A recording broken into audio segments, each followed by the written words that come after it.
Good evening, everyone, and welcome back to the 1 Point Safety Show with Scouse, Andy, and Scott. Thanks for tuning in as always. How are you doing, Scouse? Yeah, I'm good, pal. Yeah, the usual, hanging in there. It's How are you, nearly the man? weekend, mate. Nearly the weekend. That's it. Yeah, That's time it. to time to chill. Time to chill. That's Yeah, it. all right, all right. At my end, nothing much going on. Just the usual, the usual. So yeah, all good. What we're going to do this week is we're just going to recap a bit of news on the Commanders that's happened during the week. We have a new OC. Then we're going to go through and we're going to look at our draft class from the season and grade them a year on. And we're also going to give our end of season grades on each of the positions within the Commanders. Pretty short one this week, but thanks for staying with us. We'll try and keep the mic rolling throughout the off season. Appreciate all the local British fans who've been on in the last few weeks. Our numbers are still steadily climbing, which is great. So thank you for listening and tuning in. We really appreciate that. If you do have any questions or feedback, you can find us on Twitter at 1 Point Safety 4, at ScouseAndy20, and at Scotty H84. So, bit of news then, Scouse, this week. We have confirmed the smoke from the Pope has lifted. The white smoke has come from the top of the chimney, and we now have a new offensive coordinator. We spoke a bit about it last week. It's been confirmed that Eric Bieniemy is our new assistant head coach and offensive coordinator. What are your thoughts on the appointment then, Scouse? Well, originally, I was the first guy to say, well, there's a lot of doubt to that, and it could be quite a risky signing. But the thing is, I'm going to give him 100% a chance. So I'm happy we've got a guy with a decent background and a good kind of caliber. So I can't really complain. I mean, I would have preferred someone like Greg Roman personally, but he's a good signing. I think he'll do well for us. So what do you think? Yeah, I think it's a really good appointment. I mean, you're bringing in a two-time Super Bowl offensive coordinator. There's been a lot of talk about calling plays. He's never done it. Has he called plays? Has he not called plays? I agree with you that Greg Roman, would have been a very good appointment as well. He's still out there. Potential running game coordinator, something like that. Maybe Ron picks up the phone and says, "Do you want to join the band?" That'd be interesting as well. That'd be an absolute ideal scenario. But I think this is a win, for the Commanders. I think the excitement's there. The fans have obviously took to it well. I watched his press conference today. Spoke very, very well. It seems like he's very excited to be here to do this job. There was a lot of questions around him not being a head coach and not being offered a head coaching position. I also think that yes, he's known Ron, he's known the staff for quite a long time, going back from way back.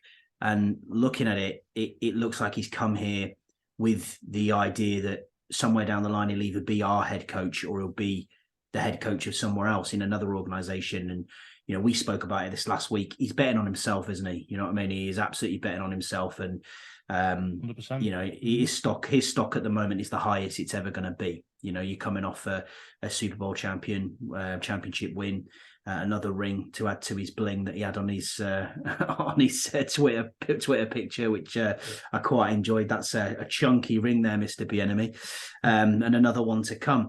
I was excited, and when I listened to his press conference earlier, I took the time to take it and listen to it, and it was good that the players turned up as well. That they were there. Most of the offensive captains were present watching the press conference, and he didn't sugarcoat it at all either. He said he's here to win, and it doesn't matter about stats; it matters about losses and wins. And one thing I took from it was the line of "comfort is the enemy of progress."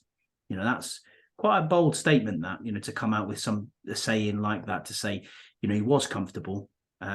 He's had a long time in Kansas City. He could have stayed in Kansas City. I know that they wanted him back, and he's took on a new challenge with Washington. Whether they succeeds or not, obviously, as we said, he's betting on himself. But me, like you, I'll give him 100% backing while he's here. Yeah, 100%. I think I actually enjoyed his interview because it was actually quite straight talking. To the point, and what I'm basically trying to show us kind of his personality. and he speaks quite well. I don't understand how he said that the people go, oh, he mustn't be able to interview well. So he talks very well from what I see. Yeah, I didn't see a So stutter. I didn't see him not yeah, he was answer a good. I mean, question. he looked confident. He knew what he was Yeah. talking about, and it was kind of like, yeah, let's go with it. So I don't. So yeah, I don't know why he hasn't had coaching job offers before, and because he's had plenty of interviews. That's no knock on him, isn't it? He's had like I think 12 or 13 interviews for head coaching roles over the last couple of years, and he's got none. Not even got an offer. So it's kind of like, So that was another red flag for me. But let's see what he can do. And yeah, I'm reasonably happy with it. Yeah, I am too. I mean, I think it's a really good appointment. I think whenever you can, off season wise, I don't think we're going to make massive splashes in free agency. We've got the sale coming on pending. There's a lot of off season stuff going on off the field rather than on the field.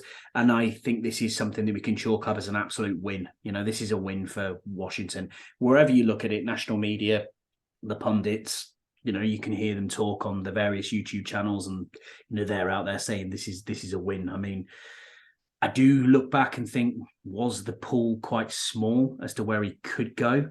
It was kind of like at one stage it was between us and Baltimore, wasn't it, really? Yeah, well, he kind of limited himself a bit, didn't he? Because he was saying he wanted to work for a head coach who was defensive minded.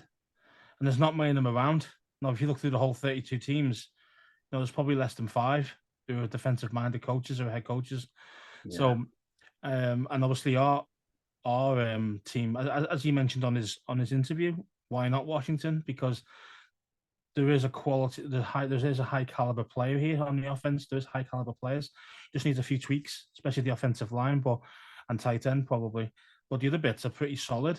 So, and I think that's what he's got. He realized he's got a solid, really solid wide receiver core, and he's got a pretty good running back core as well. So, that's why I think that's probably the main reason why he wanted to take it. I think as well. He's got some guys who can do something now, not like 3 years down the line that's going to make him look bad. Because he mentions about accountability. I've got to look after you, but you've got to look after me as well. So I'm the one who's helped feeding your family. You're the one help feeding my family. Player to coach and players to player. To see what I mean? So yeah, that's his like accountability bit, and I like that. Yeah, because that goes. Look, man, if you're fucking around, you're going to end up costing us a game, which means you're going to cost me some money. You're going to cost you my livelihood possibly. So I think that's how he pushes it quite hard. And it was really cool to see a couple of the players there. I mean, I can't believe Cam Kill was there. I mean, he was there just chilling. I was like, okay. I mean, great that you want to meet him, but he's not defense. But yeah, it was cool to see a few guys there. Yeah, I agree with that. I mean, Sam Howell was there. Terry, Sam Howell, Cam Terry, Curl. I think Tony was there. Yeah, Curtis Logan Samuel. Thomas came. It's great to see that they all showed out for him, which is it's a good thing. And he did talk about building the relationships, and the way that he's going to work is he wants to get to know the players completely and understand their fragilities, understand how to build them up. Because for me, that press conference showed me that he isn't just a coach that's coming in to do a job. I mean, I've watched Scott Turner's press conferences and they're woeful. You know what I mean? And there's not a slight on the. It is a slight on the guy. It is a slight, because he's woeful at play calling as well. So, but at the same time, you look at that one and the difference is stark. You've got a guy who clearly is a leader, and that's what we need. It's the same in any walk of life, as he said. Business or any job opportunity that you have, or any sporting team that you're in. You follow someone who is a leader. Leaders lead and managers manage, and he isn't a manager, that's for sure. He's out there to show that he's got the strength and character of his own ability, that he can push that on. And also being a former running back in the NFL, going through that process of what these young men have gone through, and in our team, it proves that he can relate to that, which is a good thing. It's a good thing. Forget his past, forget what's happened down the line. I mean, that's a good point. But then, I don't understand why Bieniemy's talking about that, because, to be fair, Ron Rivero came through the system. Yeah, Jack Del Rio came through the system. See what I mean? They all come through. They all came through the kind of the draft process, working playing at college and high school and all that. Like you mentioned. So he can relate to them. But the thing is, it's like, okay, Scott Turner didn't do that. Yeah. So he came through his name, didn't he? End of the day, he didn't actually do that himself. He wasn't a player, was he?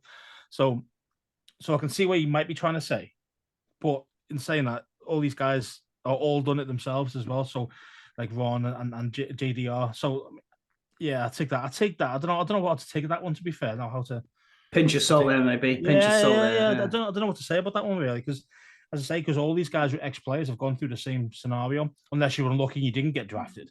But everything else would be the same. So I did like the way he spoke though, that he was saying that the only thing that matters is wins and losses, which is kind of what we want to damn hear. straight. We want to hear man. that, and he had a bit out there for the fans, which was nice. He was reaching out to him, and they were saying, look, I respect what the fan base is like. We're excited by it. Yeah, I'm not overjoyed, I'll be honest with you, but what you've got to wait to see what the proof's in the pudding, as always, isn't it? It's what happens on the field. Yeah, definitely, exactly. And we won't know that for 6 months. Yeah, exactly. Yeah. So got to wish him well, haven't you? And just hope that this one works out. The only I think it'll work. It will work a lot better than Scott Turner. So either way, we're onto a winner. Even if that's just the case, even if they're doing special, but actually just keeps us a bit more solid. I mean, if we can get ourselves, I would think, what did we average last season? 17 points, 18 points per game. Yeah, and then you look at Kansas City. You're not going to win many games doing that, bro. Kansas City were averaging 31. 30, yeah. You know what I mean? Yeah, and that's the difference. And that's why, I mean, I'm not saying I'm not expecting us to go 30 points, but what I'm expecting is like, 24 average. And if we get that with our defense and with a couple of tweaks there, we could win a lot of games if we can. I think to 24 every week. I think our offense graded out about 26th, I think, in the NFL overall. If you can push that into that top 15, you're not far away. I mean, look, Bieniemy's never had less than a top 5 offense. Exactly. He's been number 1 3 times in his 5 years as well. So, but what you also have to remember he doesn't have Kelsey. That's what I'm saying. He ain't got Kelsey. He hasn't got Mahomes. That's what we've got. We've got to play at that point as well. Yeah, got to play devil's advocate there and just we don't know what we're going to get. His resume stands for itself, I suppose, doesn't it? If you think about his resume, his resume is good. So let's just hope that he can play calls as good as Andy Reid can. Let's just hope he can do that. He can show it. Hope so. What he's going to do. He's going to get the chance. So let's see what he can do. All the right, only thing I didn't like. Sorry, no, not interrupting. We're having a chat. Was him talking about himself in the third person. Bit strange, that isn't it? Eric Bieniemy says this. Eric Bieniemy does that. Come on, fella. Like, man, just talk. I don't like that. I find that weird when people talk about themselves in the third person. It's a bit odd, isn't it? I'll be honest with you. I do think that's a little bit strange. But if you are listening and you do get the chance, log on to Washington Commanders YouTube channel or on their social media, and you'll be able to watch that press conference in full. It's well worth half an hour of your time to sit down and listen to it. I liked his outfit as well, but wasn't that keen on the old wingtip shirt. That's a no from me. But anyway, I can't give out fashion tips wearing a Washington Commanders hoodie, so it is what it is. So we'll move on. Yeah, exactly. Yeah, I've got a 10 head, not a 4 head, but yeah, you know what I mean. We'll just move on. Not the forehead. I'm not talking about the hair. Hey, there's nothing wrong with the Bobby Charlton comb over when you're trying to prove to yourself that you're not going bald before you get to 40. But yeah, it's. Quick trip to Turkey, I think. Wait, you need one of these, mate. You need one of these hats. These are one of these hats, bro. Yeah, that's probably the best way, to be honest. But we'll move on then to obviously my favourite segment, which is always great. It's Scouse's Sizzle. Yeah, I mean, for me, it's all about kind of the negativity surrounding Bieniemy. I think you got to wipe that clean slate. You got to wipe that clean slate and just see what he can do for us going forward, rather than thinking about his past or thinking about, why did he make a lateral move? Is it a step down even coming to us rather than actually going across? And I think, and that's the problem with the media at the moment. It's like you just want to cause a little bit of shit on the regular, and it annoys me because at the moment it should be about positivity because there's nothing really to kind of complain about really at this point. But they're trying to make stuff out of. They're trying to make this false narrative of him. His lateral move. What's he doing? Why is he going there? Blah blah blah. He's do you going here think because this of is the just? quality players we got. He told us Do you why. think this is due? Do you think this is due to the fact that they haven't got anything to hang the hat on at the moment? They can't have a go at Snyder because he's selling. They can't look. He's in the process of doing that. But why ever go at anybody? Why ever go at anybody? Exactly. Just to say, just roll with it and be nice for a bit. You know what I mean? Clicks in it, clicks and media, clicks Well, and media. yeah, suppose That's what money they need. and all that. Twitter and how many subscribers you've got and how much money you can make from it. I mean, I get it, but I just think it's just shady. I think because we've had such a dysfunctional franchise for so long that the media don't really want to think the first thought will be positive about the team or the franchise. It's all about the negative first, and then well, that kind of surprises that you actually did quite well there. Because that's how bad our kind of level, our standards have dropped really from a great organization before Dan Snyder to now. Do you know what I mean? So I just think the guys just need to chill out. These media dudes just need to chill out. For that, like you see ridiculous things from the junkies as well. That's another one. EB, what a fucking idiot! What an idiot he is, bro. Honestly, you know what I mean? Like, just absolutely crazy. Shout out to EB, not at all. You absolute bellend. But yeah, I mean, he'll never come here. It'll be a backwards move. Rah, I'll put my house on it. Well, I want the keys to your house, son, because he's here. Gives you keys, son. It's just, it's just wild, isn't it? The absolute negativity is always there. But yeah, my advice to anyone that's reading anything like that is just scroll on. Yeah, fuck these guys off. That's what we should do. Just don't even reply to them. Just ban them. Just block them from your Twitter. Block them from your social media because they're just too goddamn negative. All of them, not just the junkies, but like so many Washington reporters are. And it just pisses me off. It's funny, isn't it? Some of the reporters, you know what I mean? Like, it really pisses me off. Some of the reporters just want. I don't know if they have to do that, if they want to sensationalize everything. This isn't the time to do that. We're in the off season. Everyone should be taking a holiday. This is the start. You know what I mean? It should be fresh start. It should be come on. Let's get positive again. Positive off season, and then obviously if the product on the field sucks like it has done over the years, then fine. Then you can start ripping things. You know what I mean? But because you'd be justified then. At the moment, you're not justified in what they're saying and what they're doing. So it just pisses me off. And it's just like, man, you just need to chill out. Just chill and just enjoy the off season. That's it. Exactly that. One little bit of news that we did miss was obviously it's now franchise tag time, and it looks like the franchise tags can be used on the players. We've started. I think it's opened this week. I think it opened Tuesday. I think was the first day that franchise tags could be applied.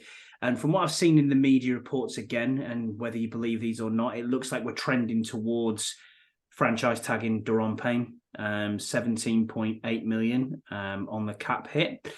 No news on it. I thought it was 19.8 though, the money. Is it 19.8? It's different. Yeah, it might be the same. 19.8. Yeah, there you go. Then you know better than I do, mate. It's fucking ridiculous. Nearly 20 million. Yeah, it's a lot. It's a lot, that, isn't it? It's a lot of cap hit. If we do franchise tag him, I'm trying to hope that we go towards a longer term extension. But your starting point is that 20 million, isn't it? Really? Well, I think I mentioned it before. That's going to be the starting point, especially if you actually place the tag on him. Mm-hmm. Let's face it. His agent's going to say, well, you've already tagged him, so that's the minimum that we're looking for per year. So we've got a month now, haven't we, before the tag deadline? I think it's like the 30th of March. Yeah, because obviously he become a free agent in March? I thought it was the end of April.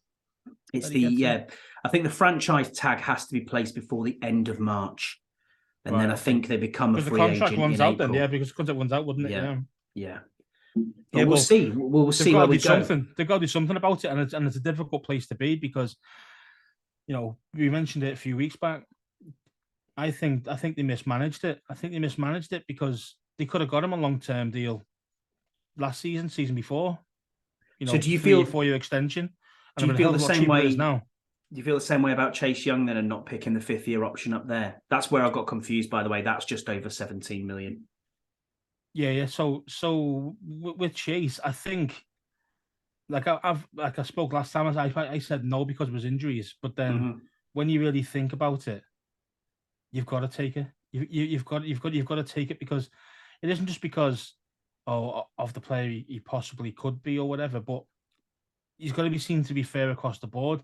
Everybody's had their fifth year option on that D line. Everyone, Chase, and only Chase hasn't yet, obviously, but he's not ready for it yet. But you know what I mean. So if they don't do it, then it's kind of like a kick in the teeth for Chase. So I don't know whether there's a deadline to pick that up or not. I'm not sure it's May. On that one. I think that one's May. Is it? Yeah. Wow. So yeah, so you got to make a choice by then, and it's hard, man, because these guys, it's a lot of money to put in one position group, especially if it's not like, getting you 30 touchdowns a season. So that won't kick in though till the following season, though, will it? No. Oh, yeah, that's right. Yeah, that's right. Yeah, when it's 5 years activated, that's when it'll be. That's when that 17.5 comes out. But you've also got Montez Sweat to sort out as well. So Cam Curl's got to be sorted out. Yeah, there's so many dudes, man, that we've got to try and keep. I mean, Jamie Reeves as well, another one I want to keep. I think he's a free agent now, isn't he? I think. Well, his contract's run out. Well, we'll be running out along with Devon Paints. They'll all be the same. They'll finish when they both finish. You know what I mean? So if it's the end of this month or the end of next, that's his contract done. So, so we need to get these guys on contracts. Yeah, it's going to be a tough off season, and it's going to be hard. We'll see where we get to. But I feel Von's not going to be mostly liked this off season. I can see some dodgy decisions going on. I can see. We know Carson Wentz is going to be gone, but it could be a Devon Payne that goes. It could be a case of tag and trade. Do you know what I mean? Get anything back for him, even if it's only like a second round or something. You just can't wait another 2 years for a compensatory pick and hoping that that's going to be a third round, which technically isn't a third round because the compensatory picks come at the end of the round. So it's almost a fourth round, for want of a better term, isn't it? You know what I mean? You've got probably 10 dudes. That's if you let them walk. That's if you just completely let them walk without tag and trading them. And that's the same. And that's the same we're going to get with Sheriff this year. So we've got Sheriff's third rounder back. So we get that back from our Carson Wentz loss. So we didn't get one third rounder. We should have had two. But we give one, obviously, Dickhead another one. So I know. So we've only got one now, which is obviously, as you mentioned, the Sheriff. And that's right at the end of the third round. Picks, so it's not even it's not technically, well, it is a third rounder, but it's not technically. It's kind of just before the fourth starts. I think there's 10 this year that are compensatory picks. So it'll be interesting to see, obviously, what they do. But from Ron Rivera on Radio Row, he was quite, adamant and looked like we weren't going to pick up this option on Chase, which is really, really interesting. I just think that's just a motivational thing, like they had originally with Devon. No, I mean, they said to him, "Well, we're not going to pick yours up either," but we did. So I just can't see it. I just can't see him not giving him the opportunity to show what he can do, because he's missed a year and a half. I was through the current. What was he? I mean, seasons that he had so far, 3 in it. Three seasons, and he's missed half his career so far in the NFL. So you think about it that way, you got to give the guy a shot, But but I'll totally understand if he went, "No, we're not picking it up." You got to prove to us next season that you're the bollocks. And I don't Let's hope he does. But if we do it that way, and he does become a 12, 15 cent, exactly, we may as well afford him either way. So then we're fucked. So what do you do? Do you get like, you try and motivate him like that to say, well, I'll just go and give you, one great year of productivity and then let him go. And you tag and trade him like we do with maybe Devon Payne. We do another thing like that. But for me, if you're spending first round picks on one position area every single season, which we did for 5 years, then we shouldn't be we shouldn't be fucking around with these dudes. Do you know what I mean? Oh yeah, you need to be doing this or that. No, mate. You need to show them the love, and they'll produce for you.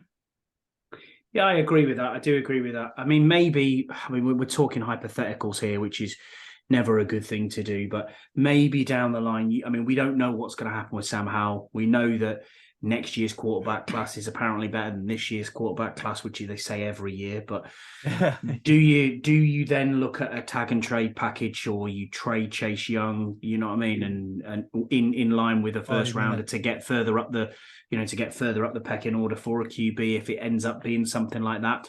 I don't know. I'm just spitballing here, and it's a difficult decision. I mean, it's an option, though, isn't it? It's an option. Same with Devon Payne this year. Well, he didn't get his fifth. He didn't get his 5th year, did he? So Well, this this is is his 5th year, wasn't it? no, Yeah, I his think 5th year. is this his 4th or 5th? I can't remember if this Let me is just his double 4th check. or I'll double 5th. check it now. Yeah, no, because I thought that's why we're going into this like it is, because they didn't pick it up. I'm not sure. You might be I wrong. thought originally they said no to it, and then the I kind of like dangled it out there, and then said, "Oh yeah, actually, we'll pick it up." But I'm unsure. Double check here. No, it's all right. Google's your best friend. I don't know everything, mate. I don't know everything. Neither do Don't I. know. Neither do I. Neither do I. NFL draft 2018 draft he was. Yeah, so this is it, 23, yeah. So Yeah. it's, yeah. Interesting. Okay. So maybe we didn't pick that up, and that's probably why we're in this situation. I can't remember whether we did or we didn't. But either way, he's a free agent. So well, let's hope that we either tag him or we pay that money, or look to get a long-term deal, or we are sensible in the way that we're trying to manage the cap and we walk off. I don't understand the cap and everything that goes with it, man. This is another off the wall remark, but there's teams out there like I New think you're Orleans. right. I think we didn't. I think we didn't pick up his 50. There's New Orleans teams like New Orleans out there who just constantly like have some mad way of making the cap work. I mean, ideally, you want to be paying someone millions of dollars to sort your cap out, because it's probably the most, probably the most beneficial job in the whole organization. Because, like I say, teams like New Orleans have done it for years, and I'm like, how are they doing this? Unless it's trading picks for players. I mean, Philadelphia are good at doing that as well. Moving on and collecting picks down the line, and first rounders and all that sort of stuff, etc. But it's going to be some really, really tough decisions this year. I mean, I would have liked to have gone into this offseason and signed Cam Curl now. For me, that was my number one priority signing, because you go into next year, as you said, and you've got Chase, you've got Sweat, you've got Cam Curl to think about, and that is tough. That is a tough off season, and that's just 3 players we've mentioned. We've not mentioned any others. You've got a decision on Curtis Samuel as well. He's coming to us last year, isn't he? There's got there's that. lots and lots. then you've got your problem with the linebacker. So then you've got Holcomb. Do you try and pick him back? Well, Holcomb's here now. I mean, he's just. I get it. But his contract's up though. He's done. He's done. Yeah, he's a jag for me. I think we can completely improve there. I think he'd be. Of course we can improve there. I mean, we can always improve, but I think he's a good depth piece. I think if the money's right. That's the problem. Is if the money's right. If he wants to be starter and Mike and all this shit, and he's not good enough for that. So for me, it's like just let Davis roll with it. But we need another dude who can play. Yeah, you know what I mean. He's good. I've seen I've seen a lot of this. This is who we should keep. This is who we shouldn't keep, and this is what we should offer them. And people talk about it all the time on social media. I mean, someone had Wes. I can't remember who it was. Had Wes Schweitzer $2 million. I was like, dude, have you actually seen what his market value is? He was graded as the 5th best guard in the NFL, and he's wanting really? And he's genuinely, and his market value is 13 million. 13 million. He's not going to get that because he's not going to get that though because of all his concussion problems. So I can't see him doing that. But you can definitely see at least half minimum of that. So he's looking like this 7 mil area, something like that. About that range. About that range is where I think. Yeah, I mean, we got him. I think the contract with us was 10. I think that was just like a 3-year 30. I think he did originally when he came to us. I think that was his original contract. So some big you can probably get him for 7 mil now. Probably. Big decisions need to be made, I think, to try and get the cap to wherever you possibly can. Logan Thomas could possibly be a cap casualty. I even went as far as saying Kendall Fuller. Can you replace Kendall Fuller in the draft? You can save yourself $8 million on Kendall Fuller. You can save yourself. Probably could. Well, you probably could, but our depth is atrocious. Yeah. At corner. So. You don't want to be saying wild goose out there on the field, do you? You know what I mean? I get it. But it's Rashad burnt toast should call them. To be fair, not wild goose, burnt toast. Yeah, exactly. Same with Holmes. I don't rate Holmes either. So we need some corner depth, man.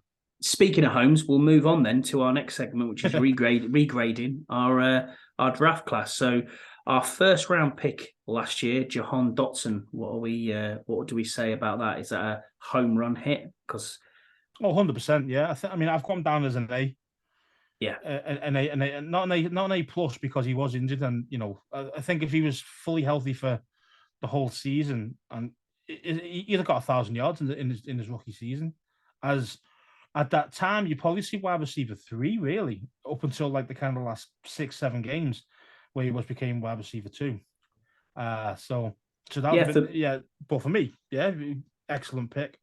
For me, it's an excellent pick. It's an A. I agree with you completely, Andy. I'm looking at this and saying he is potentially in maybe 1 or 2 seasons. It's wide receiver 1A, wide receiver 1B. We don't have much between Terry and John. He doesn't drop anything. Very, very rare will you see him drop a ball, which is fantastic. His route running was exceptional. Yeah, it's smooth, man. And he was on course to potentially be in that, Rookie of the Year conversation. I mean, it's just a shame that he lost. Well, how many games did he lose? Was it 3 or 4? Can't remember. Yeah, I think so. If he played reasonably well in those 4 games instead of being injured, I think, and he did hit 1,000 yards. Mm-hmm. Then I could have seen him. He could have seen him as offensive rookie. And then you got like 2 weeks. He got the rookie belt, didn't he? That they give out for rookie of the week. So, rookie of the week, yeah. It does show that he did produce for us, and he produced at key times as well. There was the catch against the helmet, which we saw, which was massive at the end of the season. We had the touchdown in the first game of the season. We had the spin move against the Giants. He really, really, really did well. Our second round pick then was Fedarian Mathis or Phil Mathis. Obviously, again, this is a tough one to grade. For me, it's I. You can't really give him a grade at all. We saw him for what, 6 snaps? Robbing my grade. I for injured. That's what I'm calling. That's what I'm calling it. I for injured. I mean, you got no idea what this guy's about yet. I mean, he got hurt, but I think it was like the 3rd series of the game that we watched. Yeah, it was about six snaps, wasn't it, or something like that. It was ridiculous that he blew his knee on. That was the end. All right, brilliant. Cheers, mate. So, so for him, you got to think of him as a rookie next season, really, to be fair. Yeah, I agree with that completely. Mm-hmm. 3rd round pick, Brian Robinson. I've gone down as a B. I don't think it's pure A like where like Dotson lit it up. I know a few games Robinson did, but for most of the time, if you're going to go off his whole story being shot and stuff like that, I mean, you would give an A+. But if you're talking about actual just performance on the field when he was available after the first 4 games, I'd say a B. But an excellent pickup and worth the 3rd rounder. Definitely, definitely. I've got him down as a B- only because there were certain times where he got stuck behind the line where you thought he could break out a large run here, but for his ability, for what he showed, for his strength, running in for that. I remember that touchdown against the Falcons where he just literally blew over the corner and just said, "No, I'm going in here. There's no way you're stopping me." Some of the plays that he ran through, where he ran through north to south through the middle, and he just had like 6 or 7 dudes hanging off his back. Strong character and strong individual, and he is RB1 secured, not a problem whatsoever. And he is going to be, and he's going to get better. He's going to. Don't forget, even with having the being shot and stuff like that. I mean, that leg was nowhere near 100%. And sometimes, and as you mentioned, sometimes he had 6 guys hanging off him, and he's still going. So just imagine what he will be like when he's 100%, like what in his own mind of 100% healthy. Yeah, it's going to be scary. It's going to be scary, man. Especially if we can beef the O-line and create a few more holes, especially going into the second tier. Into the linebackers and stuff like that. If you can actually get our offensive dudes to get there and actually open up these holes deeper down, you'll see him hit a lot more, big breaks as you mentioned before, but because he didn't get many. Yeah, good. But also, I blame the offensive line personally. Yeah, I do too, and that's probably why I'm saying he's a B- rather than a B. You know what I mean? But I'm splitting hairs here. You know what I mean? I'm not. I think he's a great pickup and well worthy of a 3rd rounder. We'll move on then. We didn't have a 4th round. We went into the 5th, and we had 2 5th round picks, and the first one was Cole Turner, tight end. Yeah, well, for me, it was an F because most of the time he was actually available. No, he had a bit of a concussion. He missed a couple of weeks, doesn't he? Halfway through the season, but he was never utilised. So it's kind of like, well, what is it? Is it his skill set, or was it the Scott Turner, the shaft in him as well? I don't know. Probably a little bit of both, really. So I'm not saying that he's a bad player. It's just from the pick and like from what the production we got, which was 0, for me it's an F. But he could be better next season. He could be. I got him as a D- because I didn't want to try and give anyone an F. I don't think I might do later on. I'm not sure yet. But yeah, no production at all. He was heralded as this big red zone body that we're going to see big wins. He never got the ball either. Never got the ball. I mean, that's what really annoyed me. I mean, again, that's on Scott Turner and obviously the quarterback as well. But yeah, I mean, I was excited about him in the offseason last season, but because you've seen how quick he was, like, what the fast this dude for a big guy. But yeah, zero production. So it's a bit of a frustrating one, that one. Next one is now QB1, Sam Howell. I mean, I'll give him a C, only because it's not really his fault either. It just is what it is. He had one good game against Dallas, against their starters, by the way. So it wasn't like against their third strings. He had a very good game where we dominated, and he does look that he's got some serious promise, and that's all you can ask for from a quarterback, especially a 5th round quarterback. Even though I know deep down he's more of a end of the first, start of the second round. Really, that's what he should have went, in my mind. Even this season with a down year in college the year before, I still think because he changed his game, he didn't have the pass weapons. So what did he do? Well, I'll run it instead then.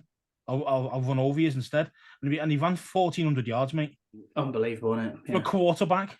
So, for me, it's kind of like he still should have been up there as a second round talent in my mind. So from obviously for pick standpoint, you think, well, it's probably higher than a C then because the potential's there. But yeah, I mean, the ceiling's really high. That's what you've got to say. The ceiling is massive, and it could be our signal caller for the next 10 years. We don't know, but also the floor is relatively low because he is a 5th round pick. I've got him as a D, straight D, only because we saw him we saw 11 throws. It's not much. It's not much to go off. It was a fantastic 11 game. Completions, 11 completions. Yeah, 11 completions. Yeah, that's right. 11 for 19. Yeah. And yes, he showed us the flashes of his running ability, which was great. Ran in for a touchdown. The way he ran over, beasted him off the ball. Yeah, it was so good. See later, Diggs. Exactly, and the way that we all go back to it. What fills me with confidence for the offseason is that sideline throw to Terry, where Terry has to go into that extra gear that he thinks, Jesus, I haven't seen this gear for 3 years. What's going on here? And to put it into overdrive and put it right into a position where only Terry could get that ball. Yeah, the future's bright with Sam Howell. I agree with you completely. If we look back at various mock drafts or various analysts and all that, we look back and we would say that he was ideally placed in the draft where he was going. It was going to be the back end of the 2nd, early 3rd round is where they placed him. The year before, he was coming out and heralded as probably being the number one overall pick. At one stage, people were talking about him, and then he went back to school. But that shows. But he had to go back to school. He didn't have to. He couldn't go. He couldn't come out because he wasn't eligible to come to the NFL at that point. Right. Otherwise, he would have, because he would have been a 1st rounder and probably, as I say, a top 5 pick, probably, overall. And so the year after, because he realised he's lost all his weapons, he's like, shit. He lost 3, he lost 2 starting running backs. 2 running backs and De'Ami 2 wide Brown. Receivers. Yeah. 2 wide receivers, actually. And then 2 offensive linemen. It's 4. It was 2 guards and 2 tackles. Really? He lost all his or went to the NFL. Yeah, all his offensive line.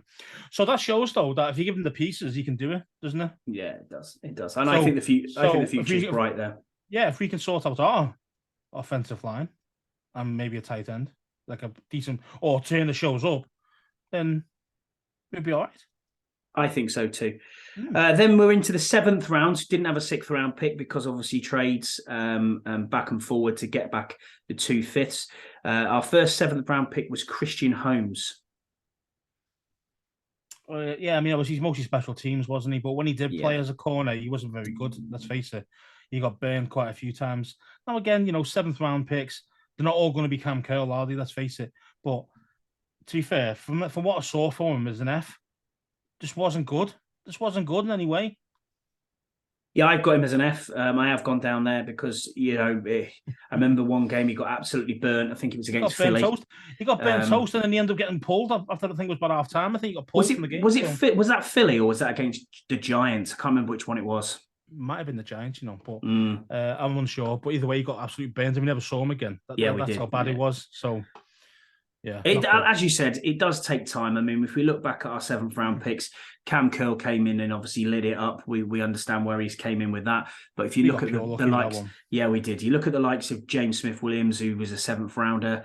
These are the sort of was Shaka Toney a 7th rounder? They're producing now, but it's taken them 2 to 3 years to get to the standard of producing. They're doing okay, as I'm saying, but they're not going to blow your mind. But obviously, they're reasonable depth pieces, especially Smith Williams more than and Tuhill rather than Tony personally. But so they're decent depth. So I'm happy. That's what your 7th rounders really should be, and anything more than that's an absolute bonus. So yeah, I'm happy with that. But again, with Holmes, nah, mate. Not for me. Not at the moment. Not at the moment. Anyway. I hopefully, agree. I mean, I say it's like anything. It might take in 2 years or 3 years to kind of get it and become, a decent or even just a decent backup corner. So we'll see. And the last pick was Chris Paul, a guard. I can't remember where. I got him down as a D, but again, it's not really his fault because he never really got a chance. Mm-hmm. He only had a chance to play last game of the season, and he did okay. I mean, there's a couple of mistakes here and there, but he played quite well. So I want to see more of him really before I start really giving him a real grade. But again, and I remember you saying, a few weeks with a few games to go in the season, that you were asking, where is he? Why haven't we seen him? Because the buzz off the field was that he was really good, and that in training camp he was really good, in practice he's really good, and you're just thinking, well, okay, we've got a terrible offensive line, and we've got a guard sat there who's a 7th rounder who we're not even playing. Yeah, why? He's totally 100% healthy, and Norwell was banged up to hell, and Turner. So I don't understand why he never got a shot until the last game of the season. It didn't really matter. And he played well. He played well. He played well against Dallas starters. No, he was going up against the superstar Parsons and all that, and he did okay. He held his own, and that's all you can ask for. So overall, bad for him. Overall grade for the draft as a whole, then. With what I've kind of looked down, the real average there is probably about C+. Yeah, I think so. I think you're right there. C+, that's probably the region I was going with. I don't think you can quite say it's a B until we know more about the bottom end of that draft, the Howell, the Turners, and are they going to contribute? The Holmes and Paul. Are they going to contribute? I think outside of the top 3 picks there, you're wondering, aren't you? We've seen that Howell is going to be the starter. But even to be fair, really, you think Mathis, we've only got 2. Yeah. We've only got 2 guys who are like, oh yeah, these guys are really good, and then Mathis could be that, but we don't know. we don't know, do we? We just don't know yet. So you're going off college tape, then, aren't you? You're looking at where did he come from? What was his standard? Yeah, he's not a bad. You know what I mean? It's not a bad. It's not. It's a great college. So you've got to think to yourself. Well, he won a lot. Let's face it, he won a lot, and that's another reason why we didn't pick up the Deron Payne 5th round option, 5th year option, because he thought, oh well, if we get this guy in the draft, which he did do, we probably reached a round too high. I think he's a 3rd rounder, but he wasn't many defensive tackles available in that draft. So the good ones are going to go quite early. People are going to reach, and he did. They are, him, and we reached him in a second. And I think sometimes you've got to look at a draft board and think to yourself, if your guy's there, you take him. If you're worried about other teams possibly coming up and taking him, you don't want to play the waiting game. You just take what you need, and you need that. And I think their whole intention was to replace Deron Payne with Mathis. Yeah, that was their plan. And then the phone went, "Come on, mate." And then hope that obviously Deron has the same sort of season he'd been having for a few years. Then we get this guy out the building. We've saved his wages. We've got a guy on a rookie contract. Happy days. And then Deron goes mental, as you said. Yeah. Which is just 12 11.5 sacks. See ya. None of our guys got anywhere near that besides him. No one got anywhere near it on our defensive line and the edges as well. So it's kind of like, as I'm saying, he's kind of played his way into like, oh shit, Ron. What do you do now, bro? What do you do?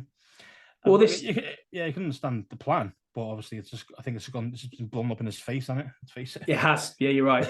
This leads us on nicely then into our overall grades of the season then, and we'll go position by position group, same standards of what we've said, A to F gradings, and we'll start off then with the O-line, and also Scouse as a bit of an interesting one here. Give us a standout if you can, and give us a disappointment if you can.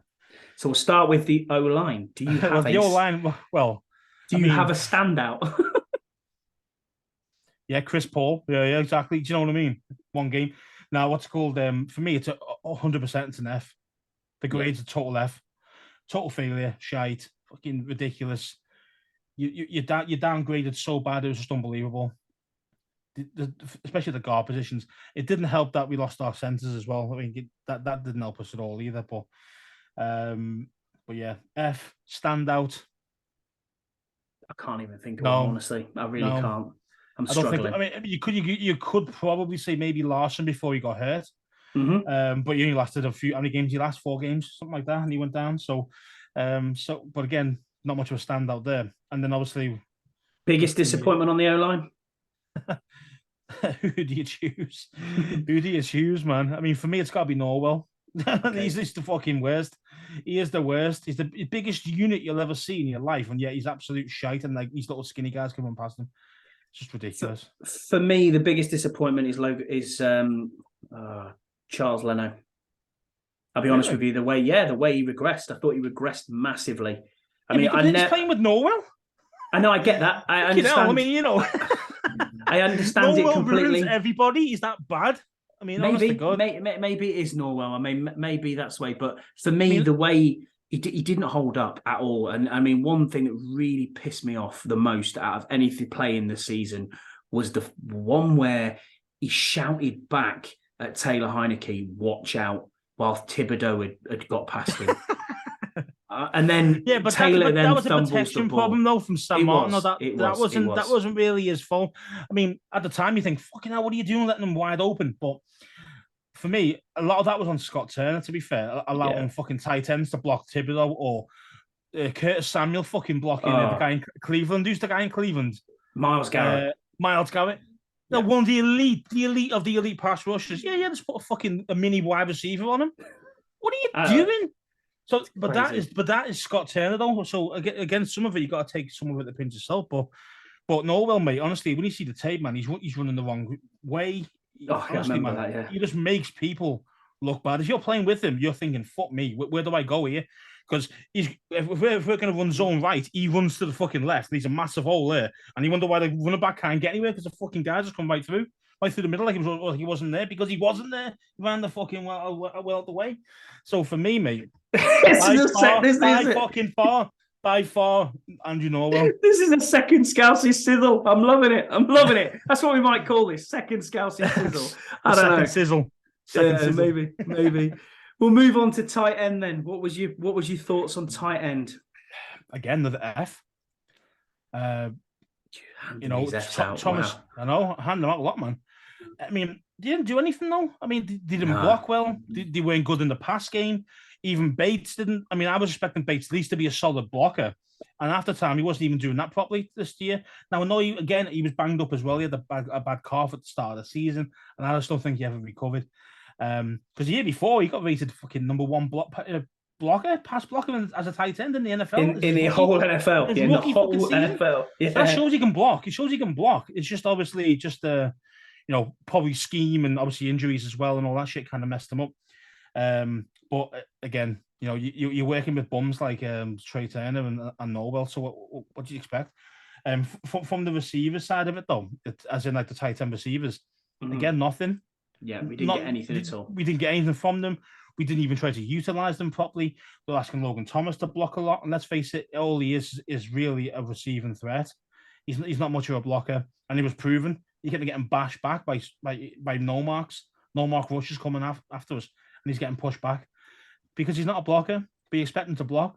Again, it's just poor square pegs, round hole thing, But again, production-wise, was virtually 0 from them. So for me, it's an F. I'm going to go with a D-, just because there was a little bit of What? a little bit Show in me. the pass Tell play, me. but yeah, Tell me. Where's the pass I know. play? Where? Come on. Tell me the touchdowns he got. Any of them?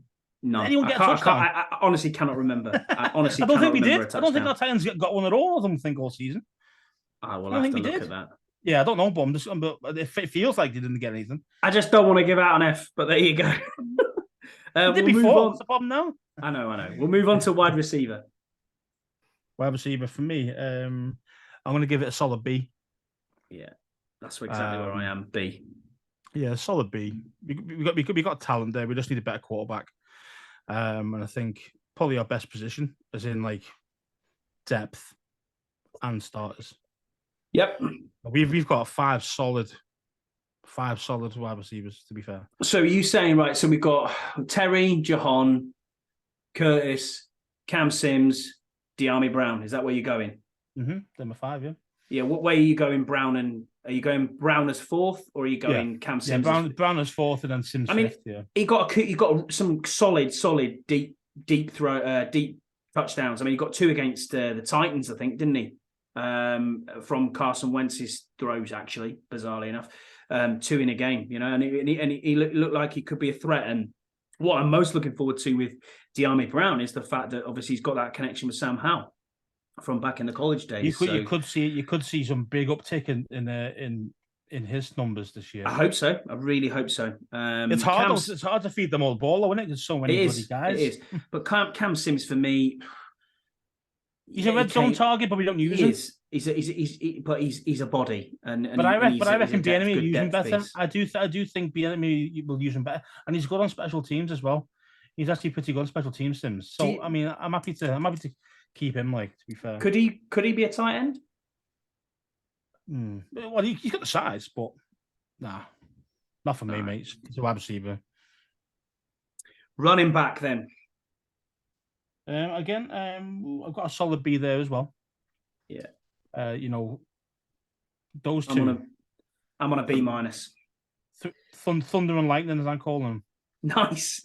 Yeah, you like that? Yeah, Thunder and lightning. Yeah, I do. Yeah. So, I mean, they're really good, and as I said, they've got different skill sets. One's a bruiser, and one's more of a kind of a finesse type of running back / receiver, really, isn't he? I also want to shout out here, Jonathan Williams was good. Yeah, he had a good game. He's not bad. When he came in as a third string, he was good. We didn't obviously see anything of J.D. McKissick, injuries, concussions. I think he might be a guy getting fired. He'll be gone. Well. He'll be gone. Yeah, I mean, might even retire. To be fair, maybe that Buffalo Bills thing was probably the best thing he could have done at the time. You know what I mean? Go to the Bills rather than. Well, they didn't win shit either, so it didn't really matter, would it, for him? I'm with you, but I've got a B minus there only because we've relied heavily on them and them two cowbells, and there was injuries. They were nicked up a lot, but you're going to get injuries with running backs throughout the year. You're always going to get some sort of foot injury. Or it's just nature of the beast being a running back. You're running into bloody 300 pound, 350 pound men. You're like 6 foot at most, maybe 6'2" at very most. You're taking on guys who are 6'8", 350 pounds, and they're trying to like actually take your head off. So you are going to get banged up. It's just about how you manage it and how you manage to play, and that's on scheme as well. I do feel like the running back position's just been devalued massively over the last 5 years. Unfortunately, and that's because of the way the rules have gone. I think it's the rules problem, because they've gone so light on the D. Like, you can't do much for them, or you can't hit people either. You can't do this, you can't do that. Running backs don't need to be the bruisers smashing through people, because the quarterback's getting and the receivers are getting all the calls. So what you're going to do, you're going to throw it more, aren't you? Because it's a pass happy league, as they call it. Yeah, exactly. But and that's not going to change because of supposedly player safety. But what they've done, they've taken away all the kind of real physicality. And the problem is that, in the 80s, when it was really physical, take your head off and any type of throw or pass or whatever, that's why they ran the ball more than he threw it. So, and that's why you mentioned running backs are all devalued. They are. We'll move on to the defensive side of the ball, and we'll start with the D line then, Scouse. I've got it down as an A, to be fair. Payne and Sweat, not Payne. No, sorry, not Sweat. Payne and Allen are just absolute beasts in the middle. Like, when they're healthy and both playing, absolute beasts. And as I say, if Mathis is any good, then again, solid depth. And even like Ridgeway. I mean, I really like Ridgeway as well. Great pickup. Yeah, loved what we stole him from Dallas's practice squad. Really, a really fifth good. rounder, wasn't he? Fifth rounder, yeah. And he's got a nasty edge to him as well, which I like. Like that suplex, power when we give someone. Yeah, really, really cool. But so obviously I'm thinking D-line as the center more than the edges with this, but Interior D-line. Yeah. That's my so for A for me. It's an A for me as well in the interior D-line, if we're going to take it that way. Deron Payne, massive, enormous season. No one got more sacks than him. That's why we've got the problem we've got at the moment. Then you've got Jonathan Allen, who got paid and didn't look like he took a step off what he was the previous year, because sometimes you pay that money, they get comfortable, they then have a bit of a lull, the following season. Yeah, I mean, Allen was so on fire until he got hurt. He was so solid. Until he hit his thigh, he was all pro, to be honest. That's how good he was. No, even though Payne was getting the sacks, everyone was talking about how good Allen was playing. Correct. Rather than Payne. So it shows that how good Allen is. That's an A. It's an A grade for me. It's an A grade for them too. They're too good. They're just too good. Edge rushers. Well, I've got them down as a B, but I'm unsure. Might be kind of C plus, really. Purely, obviously Chase came back and he did okay, but again, that wasn't the Predator, was it? Let's face it. So you didn't have that, and then obviously Sweat on the other side did okay, but the thing with Sweat though, he's hit and miss, isn't he? Yeah. A really great game, and then the time you just won't see him for ages. You're thinking, where the fuck Sweat? What's he doing? That's why that's what you see. I've got this as a solid C, just a straight C, because the thing that disappointed me a little bit with Sweat was the fact that the pressures are there, but he just seemingly can't turn them pressures into sacks. How many times did you look last season and think, there's a sack there, there's a sack there, and he just couldn't get it. He just couldn't get it. I mean, the pressures are great, and it stops the plays. It makes the quarterback hassled. It makes them throw the ball away more quicker than they want to. And he had a solid season. There's no doubt in my mind he's a great player, and he's well worthy of that first-round pick that we gave him, and where we traded up to take him. Then we're into backups, really. Your F.A. Obadas, your Casey Two Hills, your James Smith-Williams, who all played solid. They came in and they did a job. They did well. Yeah, I mean, Smith-Williams was doing really well. He really held the fort down well for Chase until he obviously got a concussion himself, and then we never saw him again for the last 4 weeks, did we? So yeah, with Smith-Williams, which was a shame, because even though Chase was back, but he couldn't play every single snap. So when Chase came out, it was a massive drop-off. But I think Obada, Chakatoni, Obada played well. Obada did well. I mean, he got quite a few sacks, but the thing is, it was one game he missed 3 sacks. What was he doing with that? Yeah. Oh yeah, go ahead, carry on, lad. I don't want to hit you. I don't want to get a penalty against him. He's like, no, mate, you need to take the quarterback down, bro. I think that was Cleveland. I think that game. Yeah, it was Cleveland. It was the Browns game. Yeah, you're right. Yeah. We'll move on then to linebackers. I mean, I'm giving it a C plus, but I'm giving it a C plus because of Davis, not because of the rest. Yeah, because I think Davis came on quite a lot. He came on leaps and bounds. He's only going to get better. This guy, he's definitely learning the game. He's thinking a lot. It's more natural, more instinctive for him now. Where before it was all about, oh my god, I need to be here. This guy's doing that. What do we need to do now? And he's just too slow in his own mind that he was just getting blown up all the time. This season, though, you can see he's getting it, he's learning it, and he's definitely getting better. And I think next season we're going to see an absolute beast next season. Yeah, having that green dot helped massively as well. He wasn't initially, but that takes a lot of yeah. You need to know the game, and you need to know the quick decisions, and that's what I was saying. He was getting better because then he got the mic. He did get mic, didn't he, for a few games? Yeah, he did. And I think that having Cam Curl even as a almost hybrid linebacker at times, coming down into the box and playing into the box helped massively. I think I've got this as a C again, because injuries curtailed what could have been a decent unit, and we're ending up playing Mayo and Bostic, who dog shit, mate. Yeah, just. I mean, Bostic's still got broken ankle from Barkley, just turning inside out. Yeah, if you look in Saquon's back pocket, you'll find him. Yeah, there's Bostic's leg. Yeah, there's Bostic's ankle snapped off. So that's the problem. You see, our depth is shocking there. It really is And bad. Mayo showed up a couple of games. He did all right against the He, 49ers. he tends to have done And better in special teams, Mayo. he He was did good quite at well in special special teams. teams. He was good. He was So you good. probably would keep him for a depth piece, but you want him as like your linebacker 4. That's or what you 5. want. Yeah, Yeah, you don't want him 5, anywhere. yeah. You don't want him anywhere near the first team, unless you got really banged up injuries. So you might be worthwhile keeping as a late depth piece, but or a like, pure special teams because guy. he can Yeah. play special teams. Yeah, exactly. And he's not bad at that, but in general, yeah, mate, they're not good enough. I mean, you need to massively upgrade there. I mean, yeah, you're right. I mean, for 3 years now, we've been sitting here saying, you need a linebacker, you need a linebacker, you need a linebacker. Even after we drafted Jamin Davis, it was, where else is the depth? And we've been found out by this. We've been found out, no, all hands down, that the linebacking core and we're lucky, was shocking. And we're lucky that we've had a player like Cam Curl be able to actually step in there and play that, because most safeties can't really play linebacker. Most safeties can't handle it because it's too much. It's too physical. Do you know what I mean? So, especially if you're like the kind of downhill kind of run linebacker. You got to lay the wood. Do you know what I mean? Like, these guys they're not built for that. Safety's not really built for that. So having Curl been able to do it a few games here and there and helping us out a lot, we were lucky. That Curl could do that, because the other guys, if you put in the other safety, you put McCain in there, he tried it, he got burned. Do you know what I mean? Yeah. Because he can't lay the wood, because he can't tackle as good as Curl. You know what I mean? So for me, it's like, you need to sort the linebackers team out. You need to sort it out. You really do need to get someone.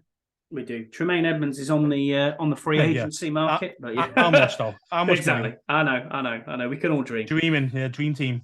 So speaking of Cam Curl, we'll move on to safeties then. What's your grading for safety? B plus, I'll say. Ooh, okay. I'll say B plus, because Cam Curl was obviously, we know his quality, we know he's great, but he's injury prone. You've got to think about that. He misses games every year. So and you can tell when he's not there, the level of play at the back end is bad. Even with the young lad next to him, Forrest, he plays really well with him. But when Cam's not there, he's nowhere near ready to take on that mantle. Do you know what I mean? Of being the true leader, because he got burned quite a lot, and he's not a true free safety either. He likes to play a bit like Curl. He likes to come to more towards the box and lay the wood. So I mean, you could try and use him maybe a little bit more as that hybrid buddy safety thing that we try and use rather than Curl. But Curl's okay in coverage, but that's not his main game. Do you know what I mean? The Buffalo nickel, as it was called. Yeah. Shite, yeah. But I mean, so you got a couple of guys who could do that. But for me, we need a genuine, full-on free safety. Who's a pure free safety. Forget everything else. You know what I mean? But those two guys are good. I got this as an A. I'm giving out an A. I think that Cam Curl, as you said, was unbelievable. And at one stage, if we look at the PFF gradings, him and Forrest were 1 and 3. I mean, Forrest still finished in the top 10.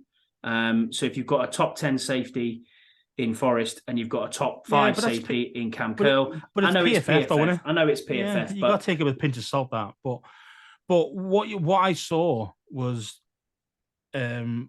Forrest not as good. But again, you're not going to be as good if you haven't got such a good player next to you.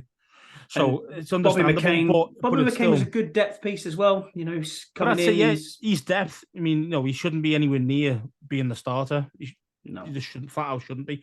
But I still think, though, between the three, we need a free safety, like a quality free safety, not a hybrid guy or a McCain who's just bang average. We need better.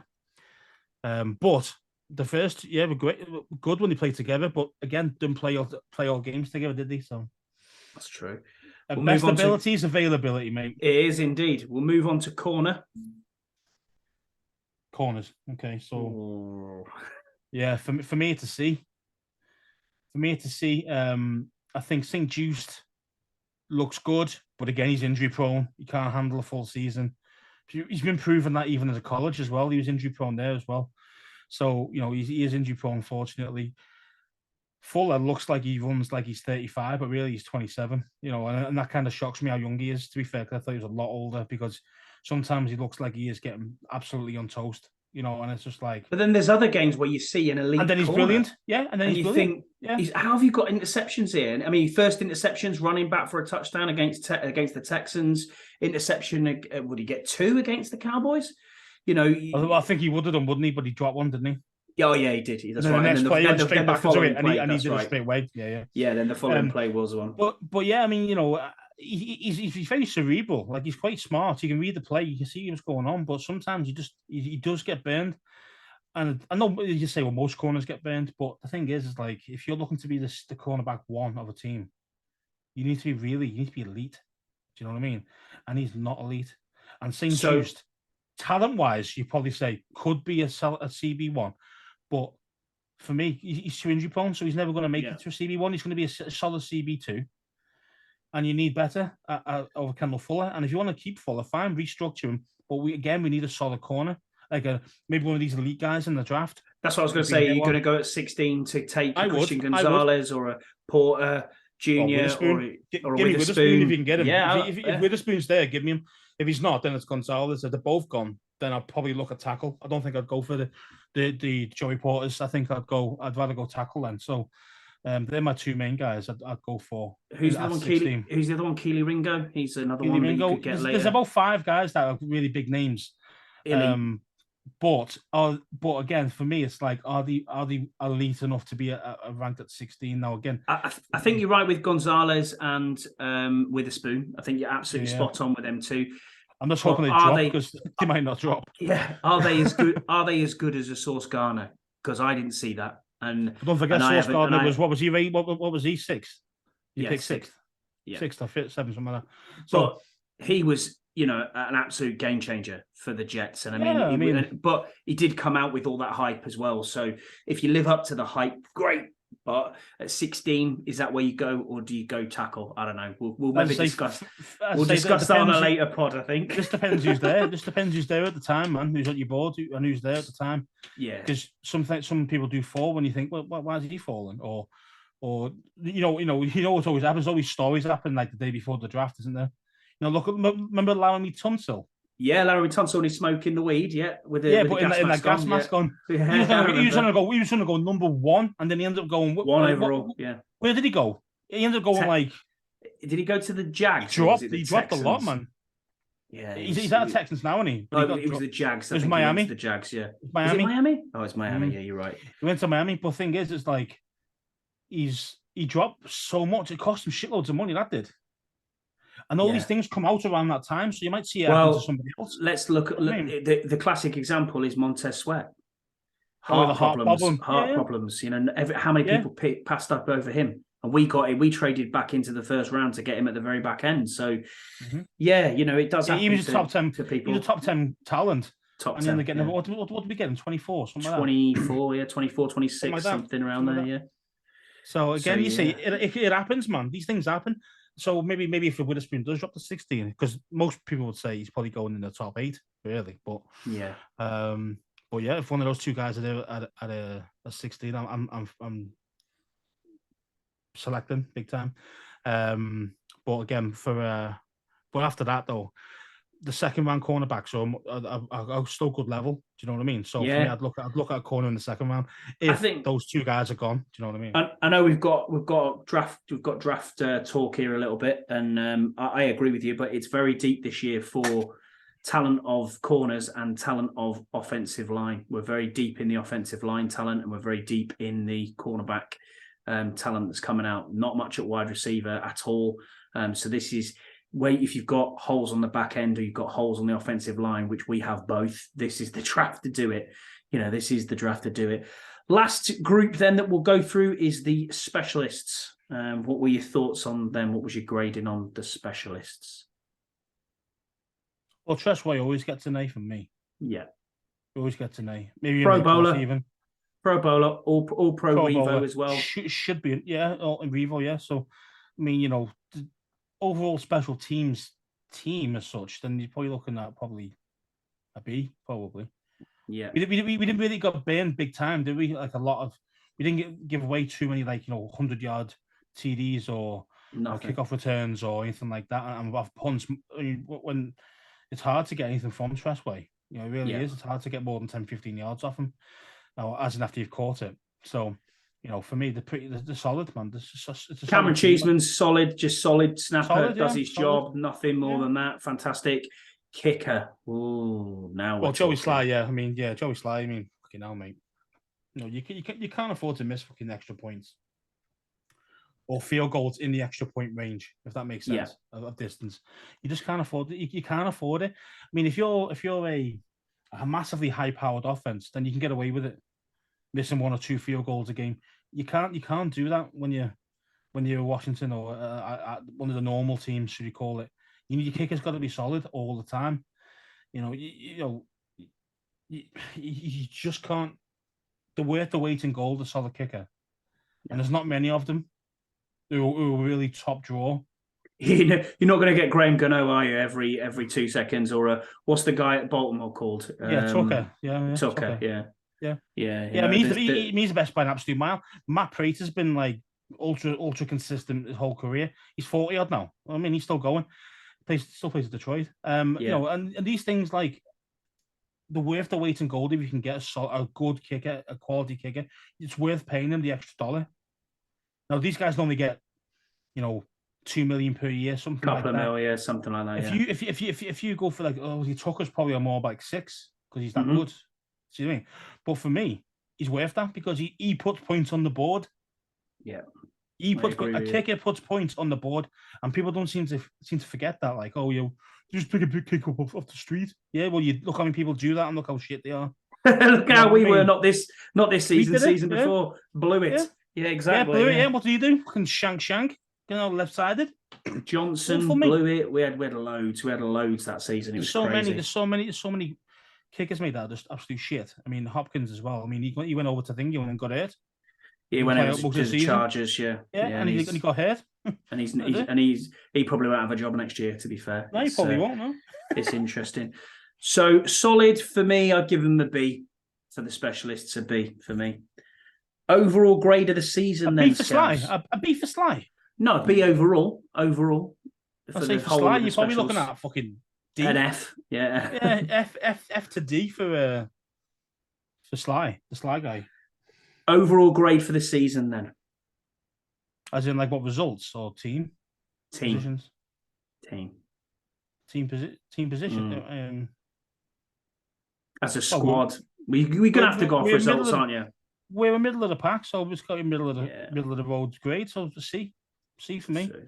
C, you know, there's lots to improve on, but yet there is some good parts to it as well. There's some good signs. So yeah, you know, there's enough there, I think, to be hopeful that we're going to do well next season. But you just got to see. You just hope to God that some of these big teams that we've got next season are just not as good as what we're expecting them to be. So we can actually take them on. Do you know what I mean? Because it's going to be brutal if they are going to be like what we're expecting them to be. It'll be brutal for us. But I think last week you mentioned it and you said that, you know, playoffs is a minimum for you. That's where I'm always looking. I'm always looking minimum playoffs. I mean, great if you can win a game. You know, that's a sign of improvement. But the bare minimum for me is playoffs every single season. Mm-hmm. No matter how you get there, win the league, great, or wild card, whatever, but you need to get there. Don't disagree with you at all. Don't disagree with you at all. Right, well, that's about wraps us up for the week then. Thanks for joining us.